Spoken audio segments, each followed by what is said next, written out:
It is the Blue Room. It is your instant match reaction. I'm just going to call it instant match reaction to January the 9th, Dave. Is that the day today? It is the 9th of January, isn't it? I'm going to say Everton 2, Peterborough 0, because my God, so much has happened today that we're just going to go through the entire day.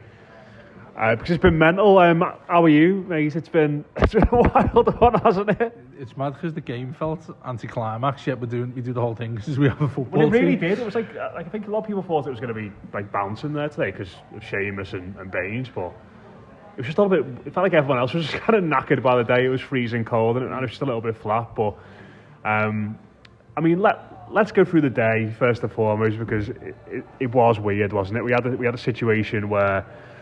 I had some rumours this morning about Dice that he potentially gone, and then we had the stuff about Mourinho, didn't we, around lunchtime, and then that kind of got played down a little bit. And then out of nowhere, really, at about 4 o'clock again, the rumours started building up, and I think it was around 4:30 that it broke, and then the statement came out a little bit later from Everton. I mean, did you see that coming at all? It's because it was just weird, wasn't it, that I think when he did his press conference on Tuesday, and I think he actually spoke quite well in that press conference. It was very defiant and quite open and emotional. We all sort of assumed that he'd get tonight at least, and then to do it like that in such a brutal way. And we'll come on to the statements in a little bit later. But 4 hours before a game, it's absolutely mad, isn't it? Yeah, it was a crazy day. When if I'd have said to you at the start, I know like rumours start all the time, don't they? And you always get various people saying various things about it. And I owe a few apologies to people on social media because they said there's absolutely no chance a manager to get sacked just hours before a game, let alone same day of a game. But in typical Everton fashion, he decided to do something completely new. That's I can't recall this ever happening anywhere else. It puts Schenk Tosin being announced at half time. It's a shame, doesn't it? Yeah, they had to top that, didn't he? But then to find out the finer details of it, where he'd taken training, and then that's when he left after he was told that he was passed out. We know that we don't know the finer details and the truth of that. Obviously, that's just going to come out in the cleaning of all of this situation. But I think being able to look back on the day itself, it feels like the thing we all want has happened, but because it's happened so quick, it's hard to process in your mind the way in which the situation's gone about it. And I think after that Bournemouth defeat there, it was the first time I saw, when I read the piece when he did the post-match after it, talking about himself, saying it's my responsibility. He was saying words like that. It was coming out. It was a different narrative to me than what you usually have. Or, like he said last week, the ridiculous one. We're only missing chances. That's all that's missing. Not verbatim what he said. And then the narrative started to change there, and I think I still didn't have any inkling that it was going to be, well, he's going to leave. I thought the two big games that are coming up, I thought were going to be the ones that were important for him to either stay or leave. The Villa and Spurs coming up.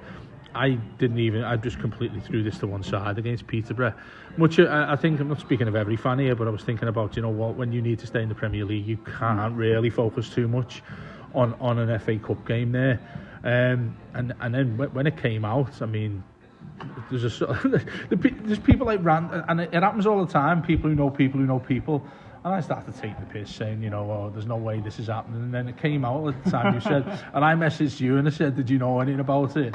And you said, you see things and you hear rumours and all sorts of that thing in our sort of trade, what we do now. And then to start hearing about Baines and Coleman thrown into the mix, and then we found out just before the game as well that it was Dice who picked the side yesterday, and it was those who were just in charge. I think it's completely bizarre. Maybe it's the way Everton do things. It's completely different to anybody else. But emotionally, I think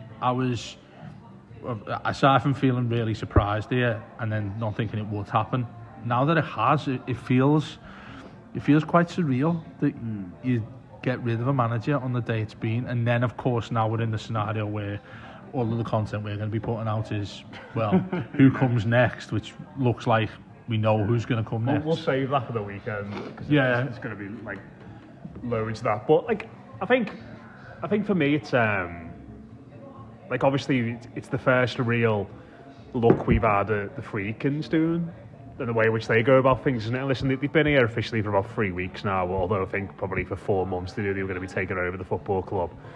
And I think since I was really taken aback by the statement, and I think it was 75 words. Like, there was no thanks in there. There was not a measure of warmth in there. It was all very matter of fact. Like, that struck me. And then obviously I think it was Paul Joyce who reported that Dyche effectively said on Sunday, I think, to them that he thinks he's taken the club or the team as far as he could, which meant that they in turn felt like he'd given up, and then a decision was made, and then effectively they've been wrangling over a compensation package up until this point. Again, obviously they're just all reports, although obviously Paul Joyce is very reliable when it comes to stuff like that, so I think we could take it as pretty close to the truth, certainly. I've got to be honest, I didn't like that statement still. I think if you're going to get rid of somebody, fine. If it's been quite bitter and drawn out over the last few days, fine. I'm no Dyche fan, but I think he's done good things for Everton. I think he's helped Everton through some difficult times. It's probably something that doesn't matter to him, but, I think could have been a thank you in there at least. I didn't really like that, but I think the other thing I'd say as well, sort of to go back to what you said there, is that you talk about it being on the day of a game and that kind of stuff. I think it does go to show how much stock probably these owners are actually putting in the FA Cup. I imagine for them, it's all about Premier League survival, isn't it? And I don't think, they would have thought, when can we get rid of him? If it happens the day of the game, a few hours before the game, fine, so be it. Let's just get it done. But just those two things about the Freakins, really, I thought were quite interesting. Like I said, I've got to say, I thought the statement maybe could have had a couple of lines in there saying, cheers, but again, I suppose we don't know what's going on behind the scenes as well. Yeah, you'd expect the sort of typical thing when you say, with mutual consent, we decided to part ways. We'd like to thank Sean for what he's done for the last 2 years and whatnot.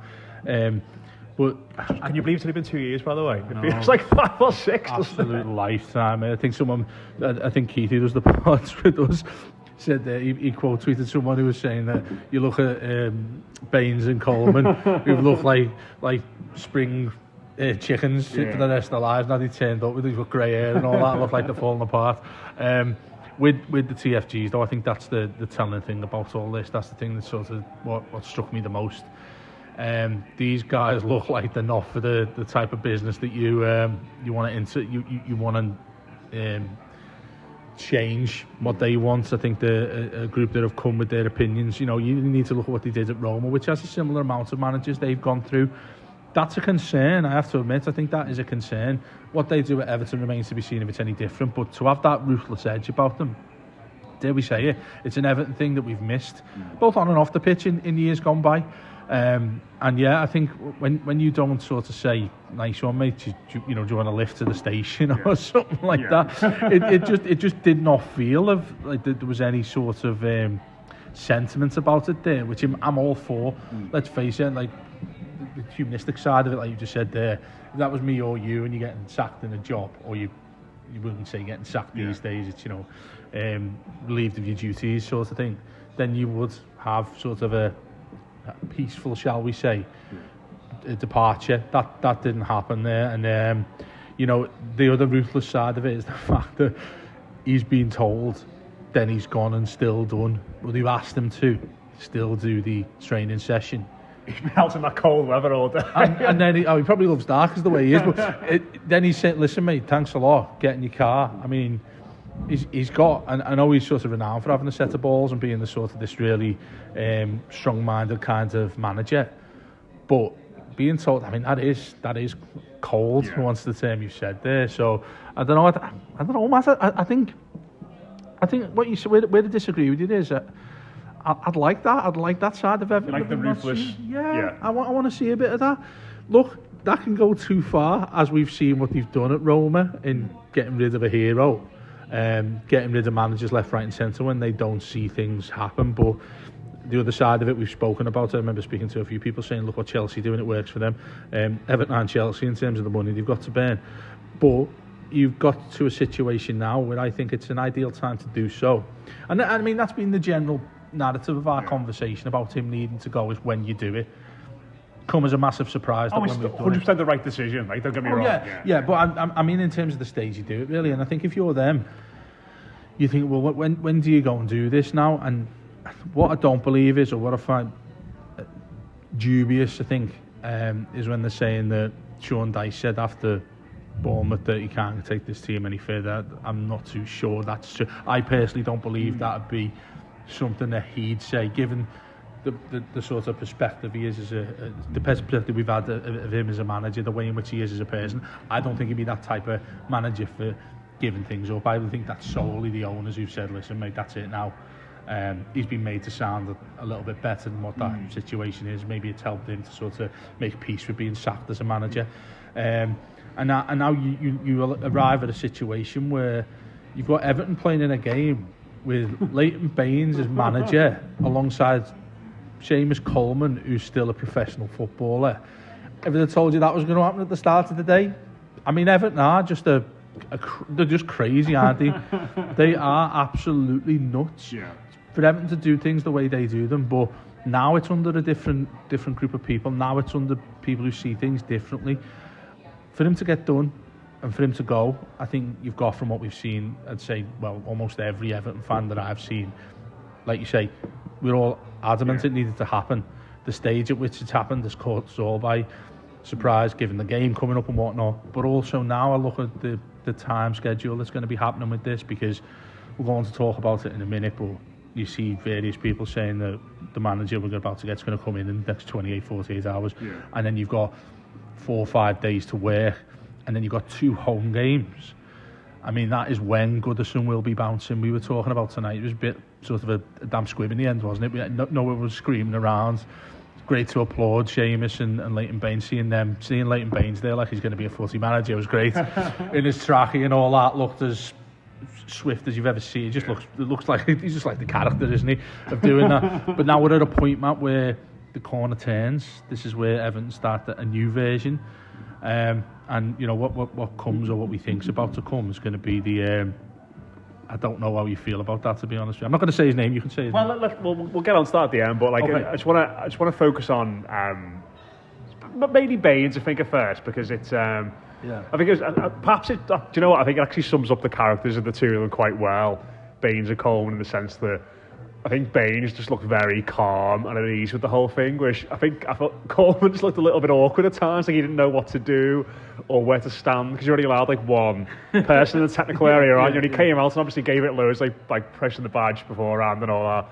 And he was kind of up and down, but he didn't really look like he knew what to do or where to go, whereas Baines was just like out there, wasn't he? Hands in his pocket, head and barking the odd instruction here and there. But I think whatever happens now, and like obviously he's the under-18s manager at the moment, he might go on to manage elsewhere, then maybe come back to us in the future, who knows. But I think the last time he was kind of at Everton in official capacity with the first team is when he left the club, and it was in the most like bleakest, like nondescript, terrible circumstances ever, really, wasn't it? When he came on for the last 10 minutes in that game against Bournemouth during COVID, nobody there, his retirement was announced on the big screen. Like, for a player who was like so good for us, but arguably our best player in the Premier League era, really, to get a farewell like that, I don't think he necessarily would have wanted a big send-off, but he would have deserved it.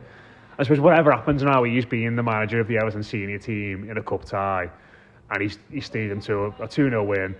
And he'll have that forever, which is great for him, isn't it? He's sort of got that like proper, not necessarily farewell, but he's got that like last nice little Goodison moment that he was sort of robbed of during COVID. Yeah, the persona he's got as well is something that really appeals to me when you look at the way he was sort of the way he conducted himself on the side. And like you're right about, I think it's funny what you said there about Seamus. He come on, did his usual patting of the shoulder, and then it was like, where do we go now? What next? Do we go normally sit on the bench? Do we go warm up with the players? No, you just to stand there with your hands in the pockets. And look, it'd be a dream for us all.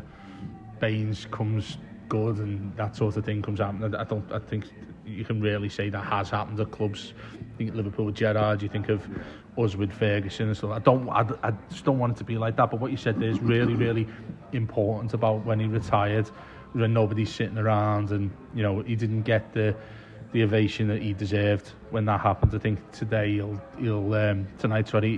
cherish that for a long, long time. And is that the type of thing inspiring people that as well? Like he's first team, he's managed Everton for the first time there. He stands on the sidelines. I bet he goes home, maybe has a cold beer there, sitting with his family and thinking, yeah, I want a bit more of that. And that's like, And then interesting what he continues to do if he's still at the club as well. No doubt people and former players, young former players who start managing the academy and the youngsters and all that, they like to go through the various stages. You look at Lee Carsley, of course. They sort of, that seems to be the pathway into getting into proper football management when you're older. That's a proper feather to his cap, that he's able to. He'll have probably learned a hell of a lot from all of this, including the negative side of it when it come about. He's learned about what it's like to be at the top of the ladder at a football club and what it's like to cock things up, and then what it's like to actually go and win a game. So I'm pretty much delighted for him and what he did. I loved his interview he did with 5 Live before the game. I don't know if you heard it, but do you know when you just tell that somebody's not media trained in the slightest? Like, certainly as a manager, obviously he would have done stuff as a player, but I don't know who the broadcaster was, forgive me, who was asking the questions, but it was sort of like, sort of put it to him like, so like, this is a bit mad, when did you find out? He was like, this afternoon. It was like, did you pick the teams today? He was like, no. Like, you know, like, the shortest answer, you feel a little bit sorry for the person asking the questions, but like, in amongst the madness of the day, like, just that sort of straightforward, to the point, non-media trained answers was exactly what sort of made me smile on the way in. He was just exposed, wasn't he? Like, nobody was standing next to him. You couldn't imagine anybody said, listen, they're going to ask you some questions here. That's important for him as well, isn't it?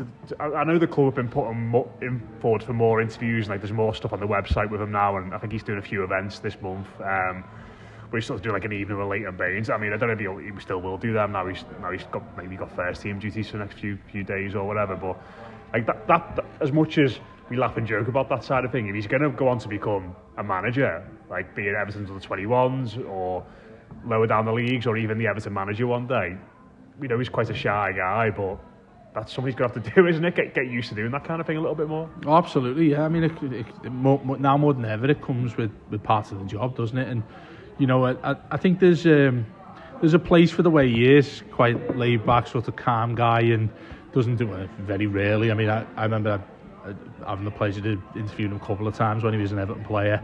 It was quite hard to get a conversation out of. He's very pleasant and whatnot, but he's not the type of guy you go up to and say, you know, how do you think he played? How do you think, you know, do you think he had a good performance? And it's sort of like the cliche sort of words he says. That'll suit him fine if he's like that. But it's when you start getting to the more serious side of the game and losing matches that remains to be seen how he deals with that sort of thing. But yeah, I mean, it was great to have a glimpse of what Leighton Baines is, what we cherish Leighton Baines as fans. Seeing him on that touchline there, though, I mean, I think that there's some lovely pictures going about of him, about when he's next to Seamus when he scored the goal, and the sort of same pictures of them put in the trackies, and they've been the managers at the football club, and you know, it'll be interesting to get James Coleman's view on this as well if they do speak to him about it in the coming days and weeks, because that is something new that I would presume he's thinking of doing. Otherwise, he wouldn't have accepted to do tonight if he didn't have an idea that that's what he'd like to do when he retires from playing, which unfortunately won't be too far in the future. So yeah, I mean, seeing those two lads there, and you know, almost I bang on about that word almost every pod we do about the sentimental side of things. I was very sentimental tonight watching that and seeing what they did, and Everton winning. But again, the game goes by the side of it. It's those things that feel much more precious than what we go win that FA Cup. But do you know what I mean? And you know, Baines and Coleman will get a medal. Well, Coleman will get a medal anyway, but Baines will get a medal as well. Yeah, exactly, that's what I mean. Yeah, get them all behind with the players on. Moyes finally lifted a trophy with Everton. We'll come on to that at the end. But, perfect segue there. But let's talk about the footy, because I think there were a couple of interesting things tonight, and I do want to talk about Harrison Armstrong, who I thought was really, really good tonight. And I think it's the first time I've seen him live. He obviously played like high on the right wing, didn't he? Sort of dropping in field a little bit. And I was really impressed with him. Like, his ability on the ball was obviously good, but he's obviously a tall, rangy lad. But he looks like the sort of player. Do you know when you get players sometimes you look at and think, like, one of these, I'm not putting him on this level by any means, but you know, Gakpo looks like really thin and tall. You can knock him off the ball easy, but he's strong and he carries it. He's a bit like that. He's like a strong, skinny lad. Shields the ball really well.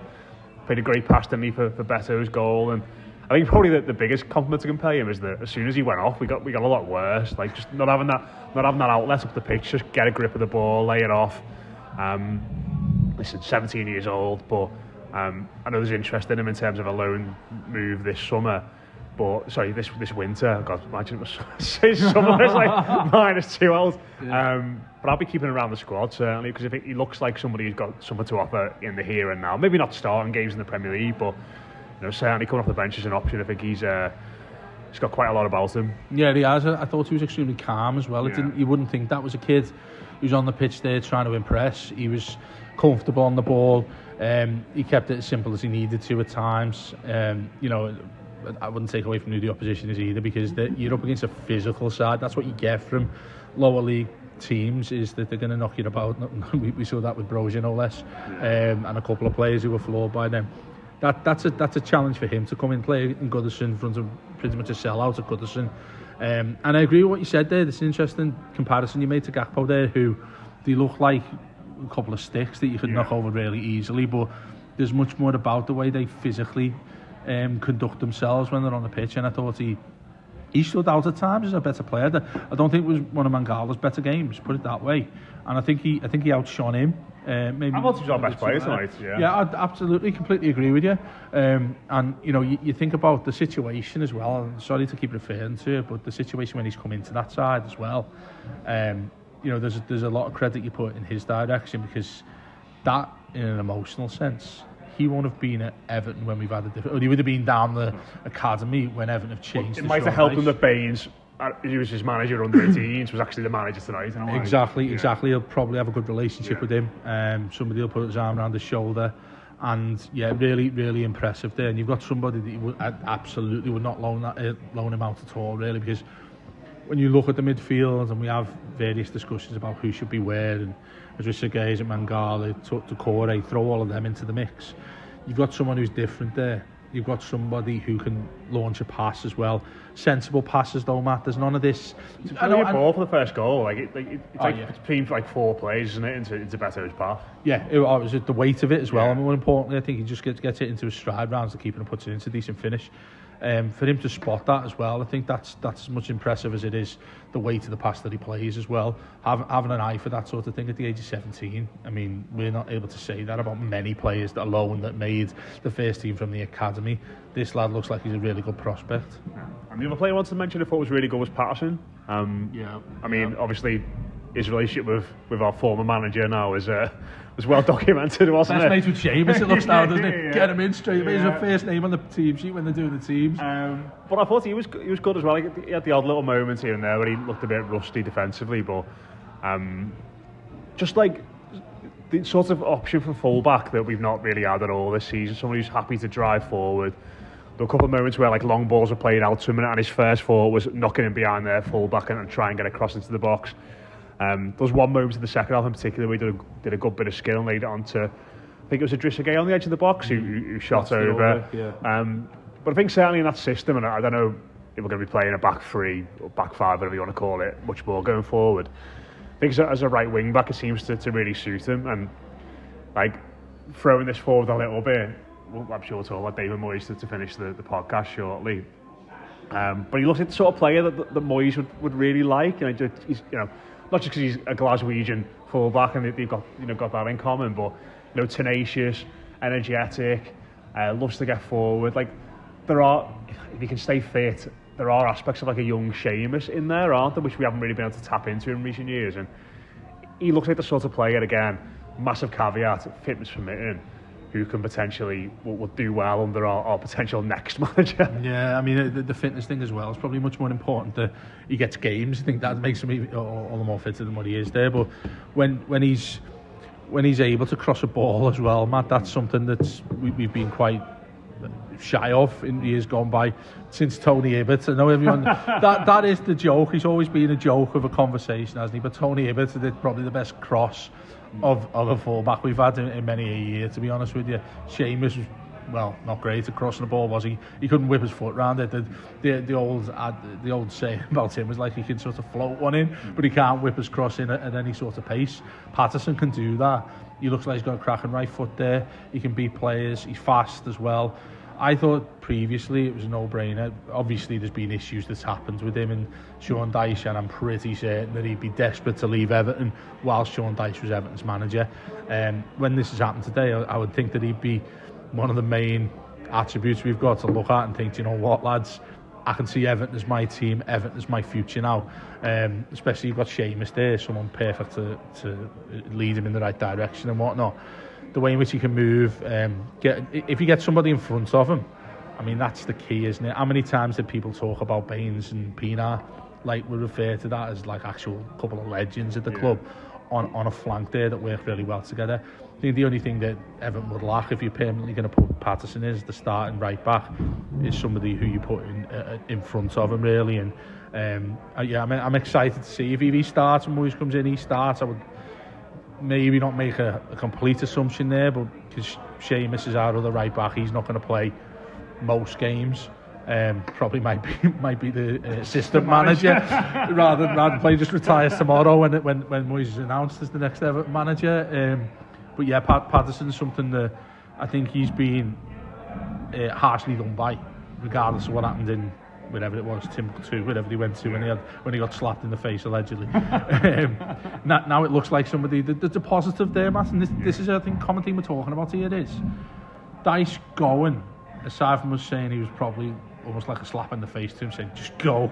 Rather than nice work there about slapping the face. Yeah, like exactly. That's what I mean. Didn't shake his hand and say, "There you go, mate. Here's your money in a briefcase." It'll be like, "We'll draw this out as long as we possibly can before that goes in your bank." It felt like that scenario with him, but with everybody else, it felt there's a little bit of a refreshing feel about. I know we're only hours since he's gone.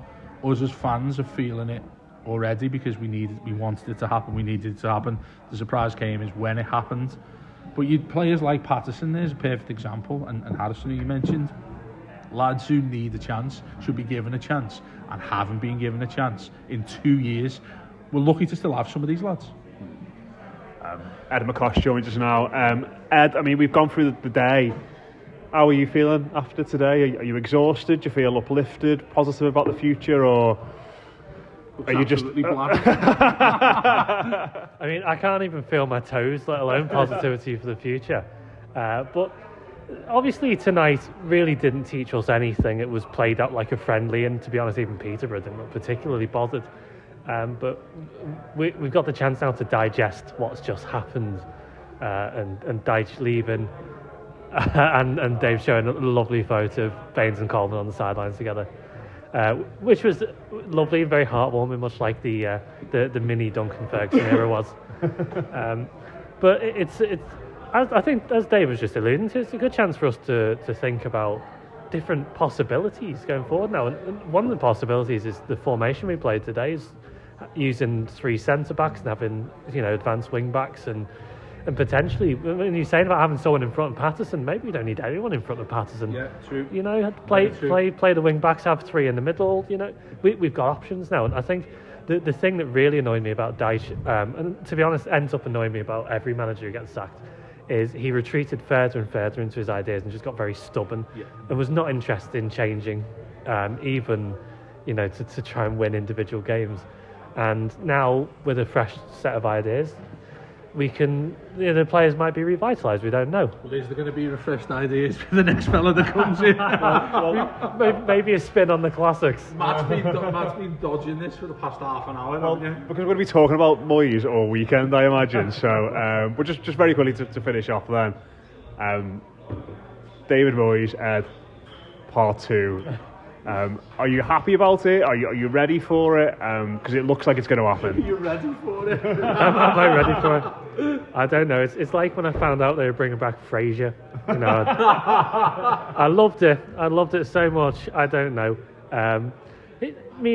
He still did a pretty good job at West Ham. So, and that was obviously very recent. So we're not talking about someone who has been out of the game and has completely lost it. So you strip away the emotion and you're still getting a pretty good manager who knows what he's doing and typically keeps teams up. We won't talk about Sunderland, but he does well.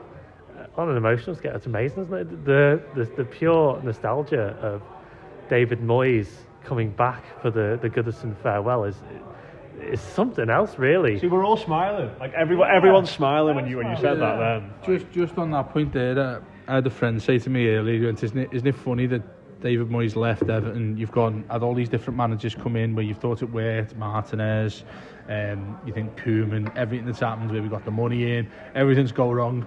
It's all gone full circle. When David Moyes in 2002, when he first came in, we're still talking about going to the King's Dock and whatnot, and maybe Kirby.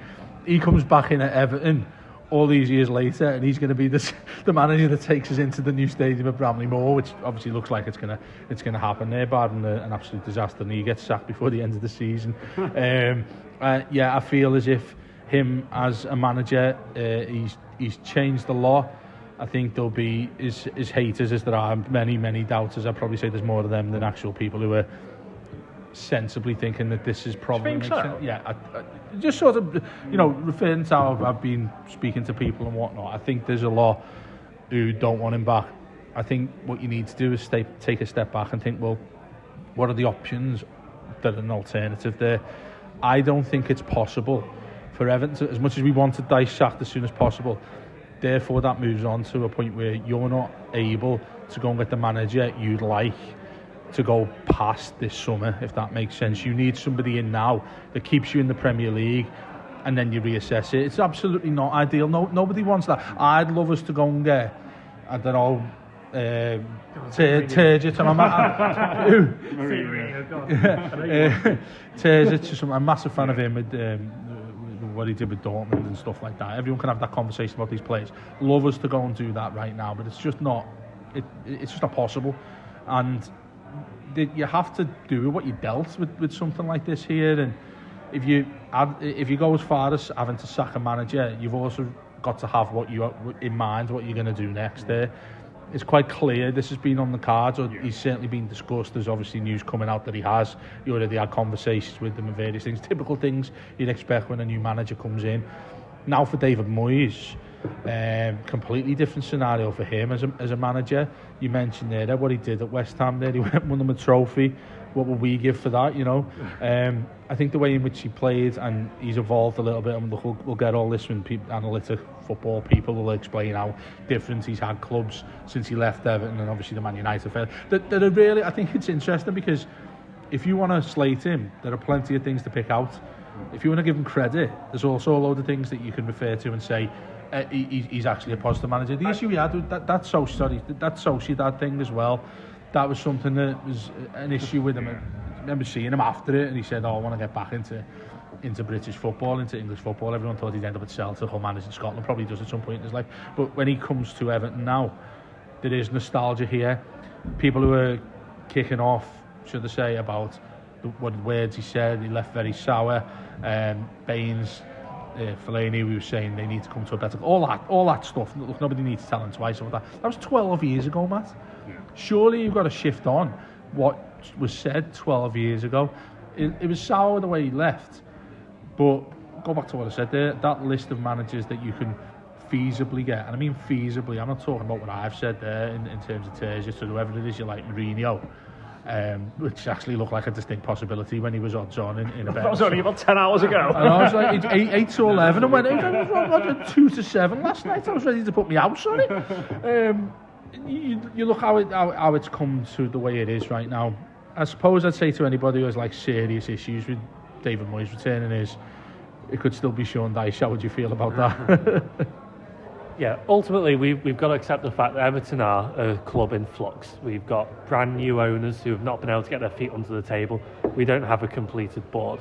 The director of football is out of contract in the summer. Yeah, the manager was out of contract in the summer and is now gone. Our playing squad is incomplete and we can't yet put the funds in to fill them up. So, and they're all out of contract in the summer as well. Exactly, they're all out of contract. You put that so well there, the things that, aside from Moyes, I think they go into the background, on the back burner, what you've said there about Farewell and other issues with players that we lack and things.